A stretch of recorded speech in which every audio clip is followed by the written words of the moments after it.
अनंत चतुर्दशी की व्रत कथा। एक समय की बात है, किसी गांव में एक साहूकार और साहूकारनी रहते थे। उनके एक बेटा और बहू थी।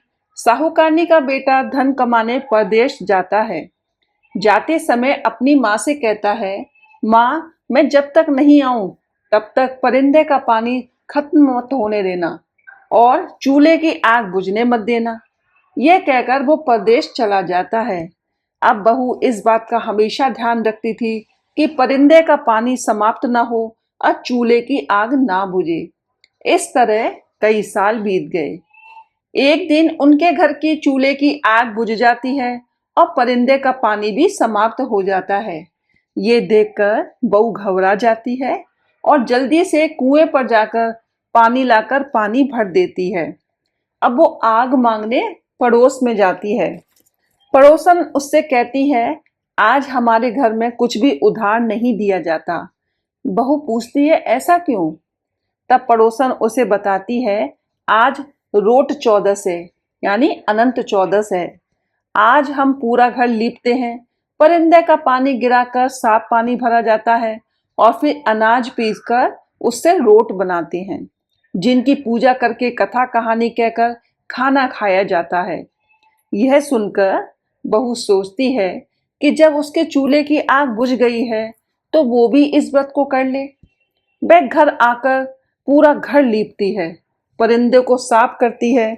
यह देखकर उसकी सास उस पर नाराज होती है। जब मेरे बेटे ने मना किया था तो फिर तुमने चूल्हे की आग क्यों बुझा दी, पानी क्यों बदल दिया? तब बहू कोई जवाब नहीं देती, अपने काम में लगी रहती है। वह नहा धोकर अनाज पीसकर नई आग जलाकर रोट बनाती है। वह उस रोट में दूध, सूत, दूब, चना, दही, धना, ये 7 चीजें डालकर रोट बनाती है। पूजा करके अपने सास ससुर को रोट खिलाती है और फिर खुद भी खाना खा लेती है। उस दिन उसका पति परदेश से धन कमाकर वापस लौटता है। जैसे ही वह गांव के पास पहुंचता है, तभी उसे रास्ते में एक सर्प मिलता है, जो उससे कहता है, मैं तेरा काल हूं, मैं तुझे डसूंगा। तब वो कहता है, मैं कई सालों बाद अपने घर जा रहा हूं। मेरे बूढ़े माँ बाप मेरा रास्ता देख रहे हैं। मुझे उनसे मिल लेने दे, फिर रात को तू मेरे घर आना। मैं अपनी पत्नी की चोटी पलंग से लटका कर रखूंगा। तुम उस पर चढ़ जाना और मुझे डस लेना। सांप उसकी बात मान लेता है और उसे जाने देता है। अब वह लड़का घर पहुंचता है, खाना खाकर सोने जाता है। उसकी पत्नी थकी हुई होती है। वो रोट को कहानी सुनाकर अपने कमरे में रखकर सो जाती है। लेकिन उसके पति को नींद नहीं आती, क्योंकि उसे पता था कि आज रात सांप आकर उसे डसेगा। आधी रात के बाद सांप आता है और बहू की चोटी से ऊपर चढ़ने लगता है। अब रोट में बैठे चना, घना, सूप, दूब पूछने लगते हैं, इस बहू ने पहली बार रोट बनाया है। अब यदि इसके पति को सांप ने डस लिया तो हमें कोई नहीं मानेगा, ना ही कोई हमारी पूजा करेगा। इसलिए हमें इस सांप को मारकर इसके पति को बचाना होगा। ऐसा सोचकर वह सब अलग अलग हथियारों का रूप धर लेते हैं। कोई तलवार, कोई ढाल, तो कोई कटार बनाकर रोड से निकलकर उस सांप को मारकर टोकरी से ढक देते हैं। फिर वापस रोड में चले जाते हैं। अब बहू का पति चुपचाप ये सब देखता रहता है। निश्चिंत होकर वह सो जाता है।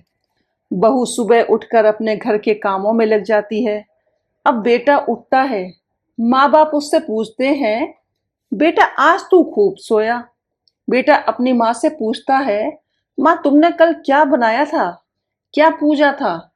उसकी माँ नाराजगी में कहती है, बेटा तू जैसा कहकर गया था ना, बहू ने वैसा कुछ भी नहीं किया।